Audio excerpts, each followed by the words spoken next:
Ahí estamos. Hola, hola, hola. Buenos días, buenas tardes, buenas noches. Saludos a todos. Bienvenidos a este estudio de parábolas. Y hoy nos toca la parábola de la red, que se encuentra en Mateo 47, 48 y 49. Son las 9 de la noche aquellos que están en directo del sábado allá en Europa, en España. Para mí son las 5 de la mañana del domingo aquí en Australia, y para ustedes pues la hora equivalente a las 9 de la noche hora española. Sé que serán alrededor de las 4 en Argentina, alrededor de las 3 el sábado en Chile, etcétera, etcétera. Así que muchísimas gracias por tomaros el tiempo de estar aquí en directo. Y saludos a aquellos también que están viendo por Zoom en diferido. Bien, pues si tienen sus Biblias, vamos a ir a leer de Mateo 13, del 47 al 49, la parábola de la red. Y dice lo siguiente: Asimismo, el reino de los cielos es semejante a una red, que echada en el mar recoge de toda clase de peces. Y una vez llena, la sacan a la orilla, y sentados recogen lo bueno en cestas y lo malo echan fuera. Así será el fin del siglo. Saldrán los ángeles y apartarán a los malos de entre los justos y los echarán en el horno de fuego. Allí será el lloro y el crujir de dientes. Bien, vamos a ver los elementos que en esta nueva parábola Jesús nos trae.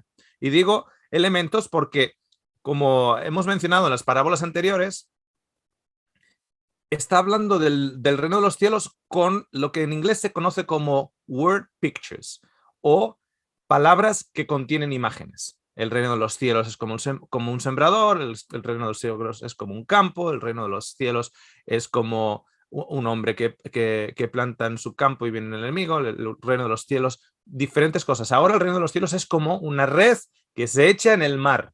¿Okay? Entonces, una de las cosas que no tiene el pueblo judío históricamente es una fuerza naval. Así como los fenicios, los griegos, los egipcios incluso, definitivamente los romanos, y las diferentes culturas del Levante tenían una fuerza naval. Los judíos no se caracterizan por ser navegadores.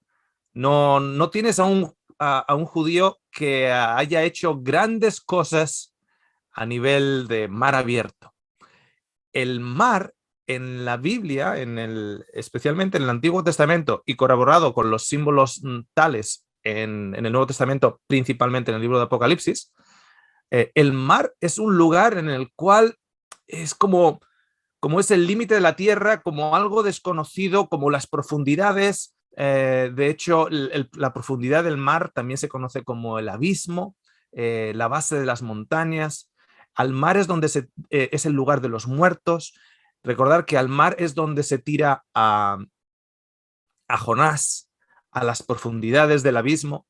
Um, el mar tiene esa connotación en el Antiguo Testamento, principalmente de lugar de los espíritus, lugar de los muertos, lugar donde una oscuridad. Sin embargo, de ese mar es donde se van rescatando peces. De ahí es donde se sacan los peces. Entonces, tienes una red que es tirada, echada al mar, recoge toda clase de peces. Y una vez llena, la sacan a la orilla. Cuando vemos esa expresión, ¿no? Se llena la red de peces y luego es sacada a la orilla. ¿Cuántas veces recordamos milagros de Jesús en los cuales les dice a sus apóstoles, incluso después de resucitado, se repite esa misma expresión de tirar la red al otro lado, porque estaban tirando por un lado y no pescaban. Entonces, tira la red al otro lado para pescar. Acordaos que el mar de Galilea en realidad no es un mar abierto, es el mar, es un lago, podríamos decir un lago grande, pero es un lago, no es un mar, ¿okay? Que es donde pescaban. Entonces está tirando la red y cuando se llena la red la traen a la orilla y van separando lo bueno de los justos o de lo bueno de los malos. ¿Okay? Entonces, a los buenos nos quedamos con los buenos y los malos, ¿qué pasa con los malos? Luego ahí cambia un poquitito porque dice que serán echados al horno de fuego, allí será el lloro y el crujir de dientes. Si os dais cuenta, nos está hablando de, en la línea de la parábola, de una red, de las estructuras de un pescador, y sin embargo, a lo malo es tirado al horno de fuego. Yo me imagino que entre eso malo, que esté tirando al horno de fuego, o da un salto a otro concepto, o estamos hablando de que lo malo son pedazos de madera que estaban flotando, alga, etc. ¿Okay? Entonces, aquí da un salto. Aquí da trae el concepto de que los malos, ahora ya hablando de personas, serán echados al horno de fuego, allí será el lloro y el crujir de dientes. Así como cuando tú echas leña y de vez en cuando escuchas el clac, clac, clac, clac, clac, clac, clac, clac, como que anda crujiendo la leña, de esa misma manera. Muy bien. Quiero mirar ahí a la pantalla. ¿Cuántos de ustedes, de los que aparecen en la pantalla, me gustaría ver sus manos, cuántos de ustedes entienden en su propio entendimiento que han dado su vida a Jesús, que aman a Jesús? ¿Ok? Vale, perfecto, muy bien. Ahora, ¿cuántos de ustedes son buenos? ¿Pueden levantar la mano también? Oh, qué curioso. Si vamos a... Déjenme mirar. A ver, tengo aquí... lo tenía. Aquí, para la referencia. Vamos a ver lo que dice Jesús en Marcos 10, 18. Si vamos a Marcos 10, 18. Recordad que las parábolas son para aquellos que teniendo oídos no escuchan y teniendo ojos no ven. En Marcos 10, 18, Jesús dice lo siguiente. Vamos a ver. Es en el contexto de la historia del joven rico. Al salir él para seguir su camino, versículo 17, vino uno corriendo e hincando la rodilla delante de él, le preguntó: Maestro bueno, ¿qué haré para heredar la vida eterna? Jesús le dijo: ¿Por qué me llamas bueno? Ninguno hay bueno, sino solo uno, Dios. Oh, qué curioso, ¿no? Porque ninguno hay bueno y sin embargo dice, va a coger buenos y malos. Entonces, el que no esté entonado con el método pedagógico educativo de Jesús, en muchos casos vendrían a ser los fariseos, ¿no? Porque los fariseos, cuando oraban en el templo, decían: te doy las gracias, Dios, que no soy como otros, que no soy pecador como ese publicano, que no soy, porque yo pago mi diezmo y porque hago esto y porque hago lo otro. Entonces, según ese concepto, ¿el bueno quién es? El bueno es el fariseo. ¿Y el malo quién es? El malo es el publicano. Y según Jesús, el publicano, que es malo, que incluso el publicano dice que es malo, es el que va a la casa justificado. Pero el fariseo está diciendo, gracias a Dios, que no soy como el otro. ¿Me entendéis? Cuando la historia del hombre que nació ciego y es sanado por Jesús, los fariseos le dicen: tú has nacido en pecado y nos vienes a enseñar a nosotros. O sea, según eso, ¿quiénes son los buenos? Los fariseos son los buenos. ¿Y quién es el malo? El que ha nacido en pecado, que es el ciego. como no estemos entunados en el método pedagógico y la onda expansiva que Jesús quiere crear cuando habla en sus parábolas, nos vamos a creer que los buenos somos nosotros. Si tú te crees que los buenos eres tú te crees tan bueno como Saulo de Tarso. Saulo de Tarso estaba haciendo un servicio para Dios porque era tan bueno para Dios que iba a perseguir a aquellos que estaban atacando a su iglesia y la fue a perseguir y Saulo de Tarso mató a gente. Y lo dice 3 veces en su testimonio, que mató a gente. Ahora, Pablo, en la otra, por otro lado, uno puede decir, no, pero Pablo es el mismo. Digo, no. Pablo ya no es el mismo que Saulo. Pablo no es el mismo que Saulo. Porque Saulo está matando a la gente y Pablo está salvando a la gente.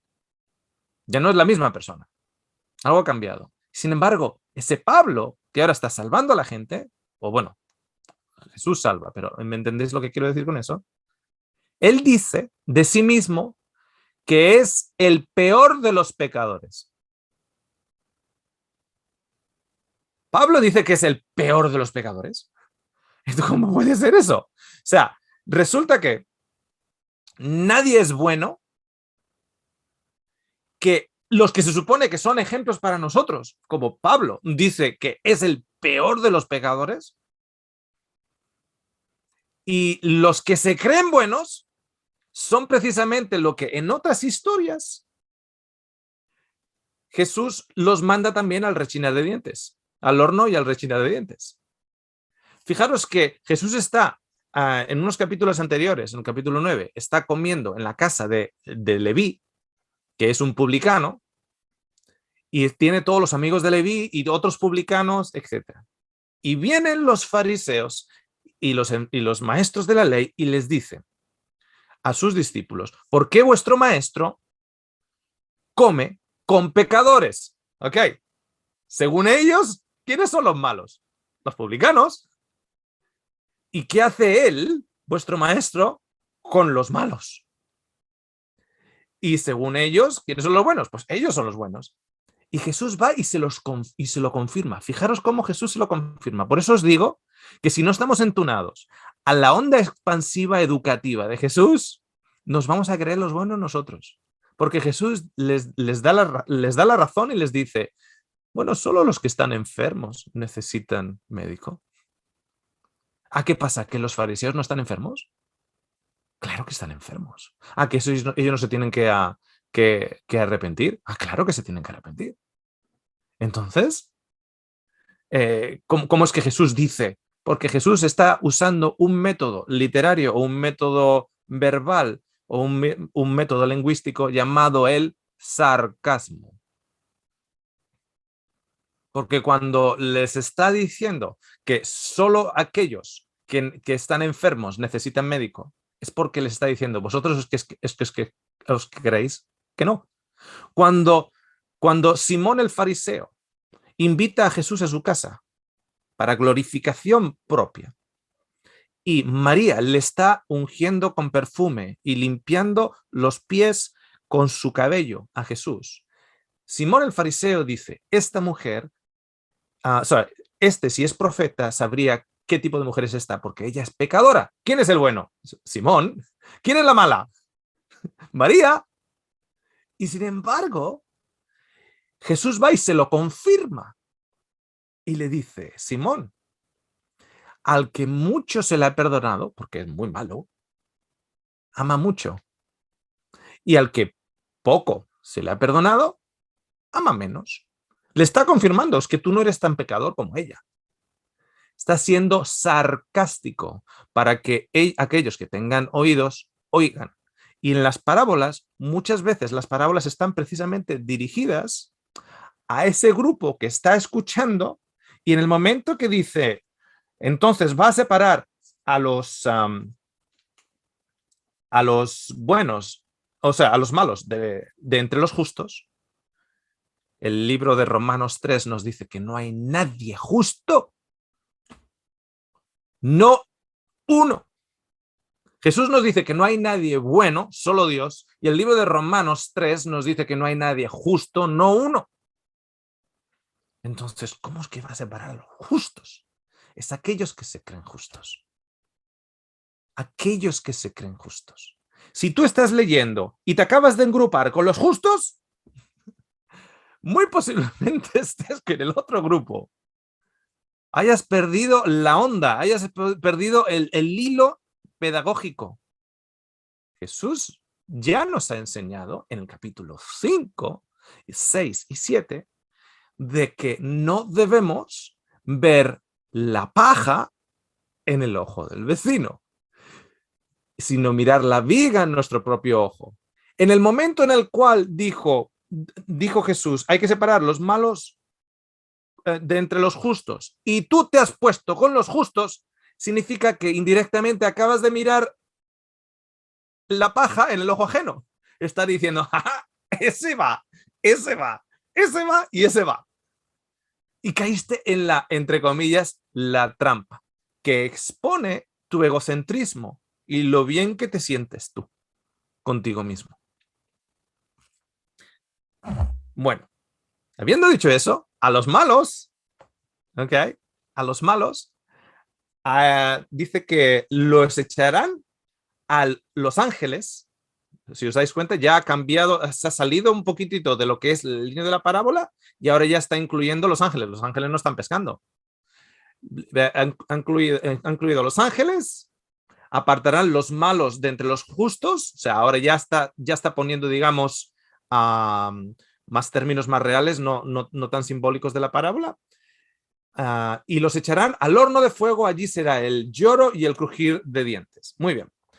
Cuando vemos eso, tenemos que mirar qué significa el horno de fuego.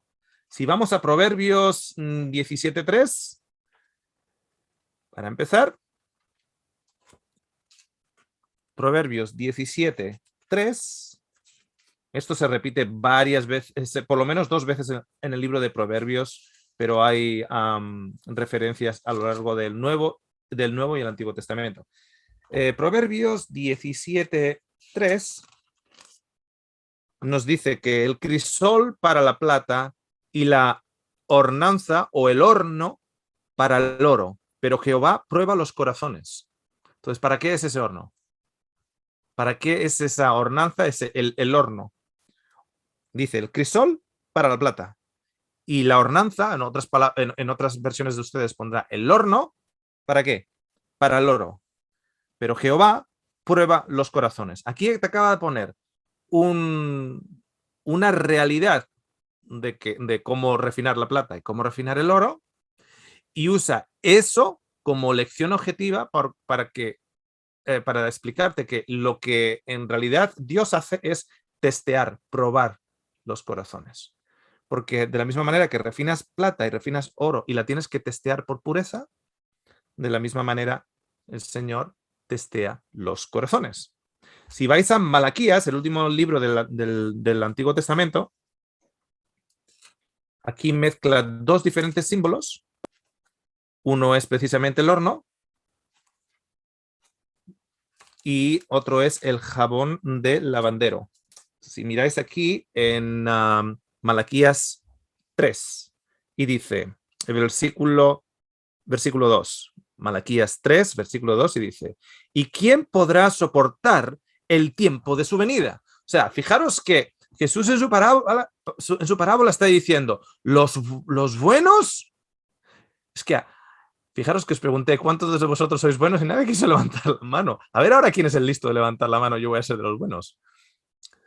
Después de que Jesús nos dice que no hay nadie bueno y que Pablo nos dice que no hay nadie justo y que él se hace llamar el peor de los pecadores, a ver quién es el guapo ahora de decir, no, los buenos somos nosotros. Nosotros somos los buenos. A ver quién se atreve. Y de hecho aquí te hace la pregunta, ¿quién podrá soportar el tiempo de su venida?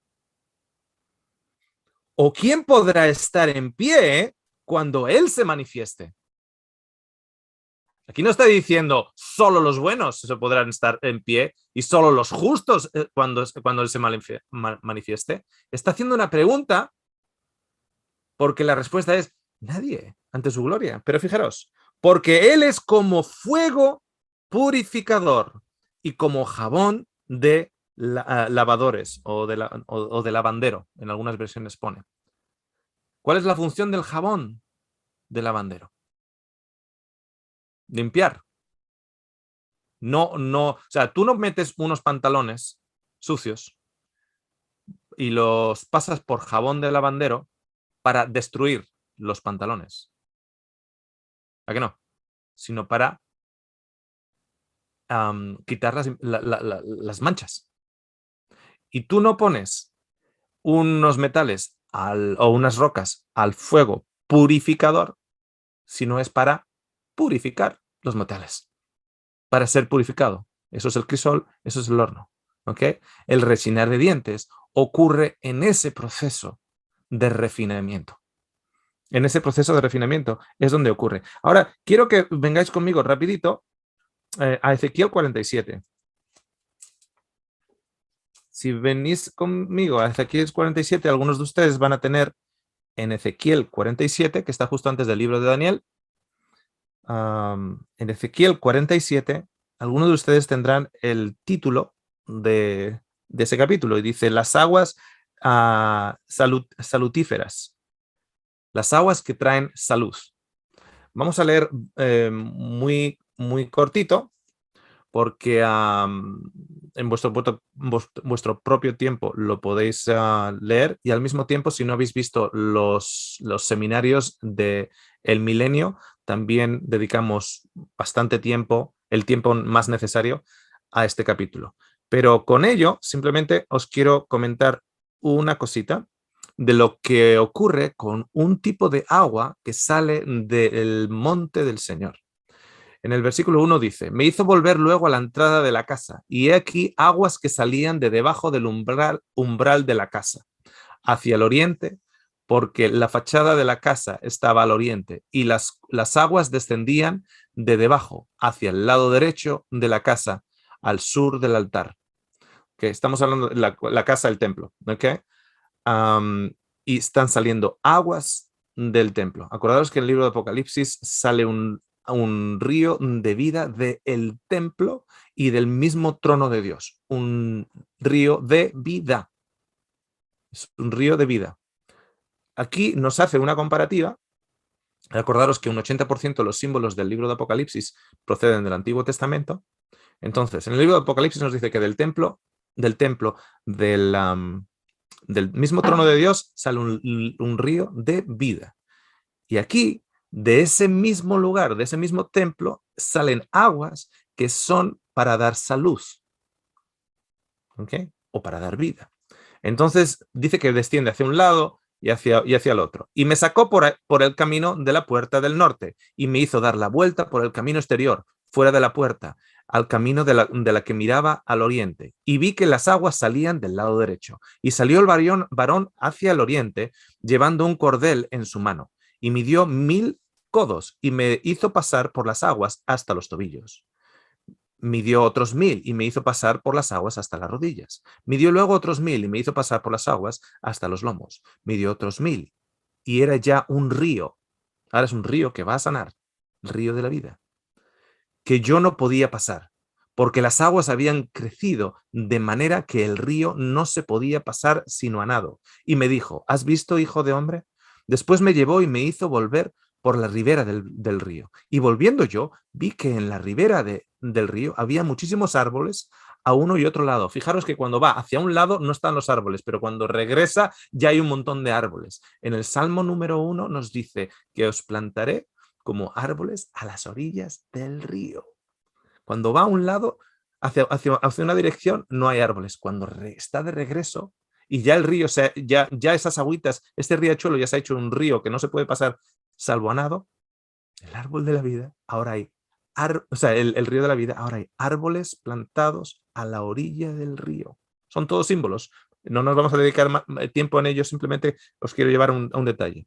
Y me dijo, ¿has visto, hijo de hombre? Después me llevó y me hizo volver para la ribera del río, y volviendo yo vi que en la ribera del río había muchísimos árboles, a uno y otro lado. Y me dijo, Estas aguas salen a la región del oriente y descenderán al Arabá y entrarán en el mar. Y entradas en el mar recibirán sanidad las aguas. ¿Qué aguas? Las del mar. Las aguas del mar recibirán sanidad. Porque el mar es ¿qué? En la mentalidad judía. Lugar de los muertos, el lugar de las profundidades, el lugar del abismo, etc. Llegará el tiempo en el que el mar serán sanadas sus aguas. El libro de Apocalipsis capítulo 20 nos dice que el mar devolverá a los muertos. Y toda alma viviente que nadare por donde quiera que entrare estos dos ríos, vivirá. Y habrá muchísimos peces por haber entrado allá estas aguas y recibirán sanidad y vivirá todo lo que entrare en este río.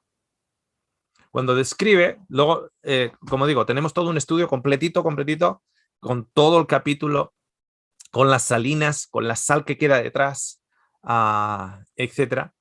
Tenemos todo un estudio en los estudios del milenio, en la serie del milenio del canal. Pero, recapitulando, el reino de los cielos es como una red que coge a buenos y a malos. Cuidado cuando alguien te dice, o una voz dentro de ti te dice, no, yo estoy en el grupo de los buenos. Yo siempre digo, ¿cuán bueno soy? Pregúntaselo a mi esposa o a mis hijos. No me lo preguntes a mí.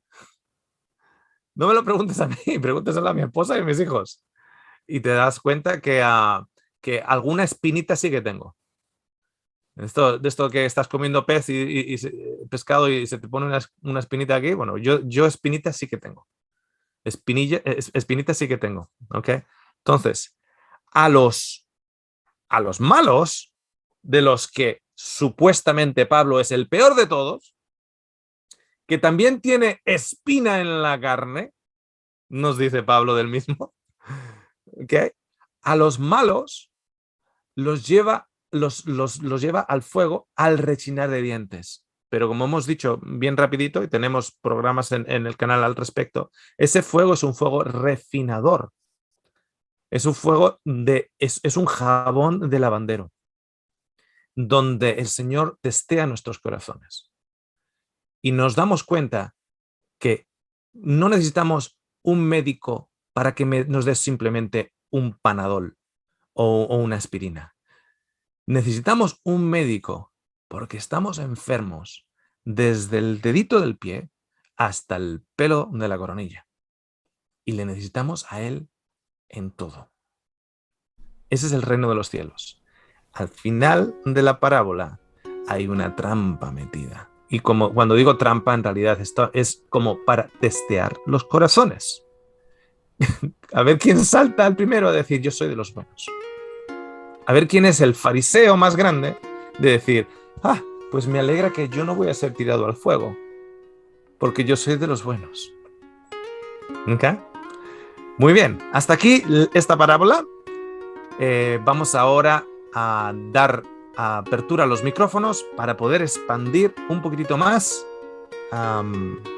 en estos conceptos y escuchar de vosotros.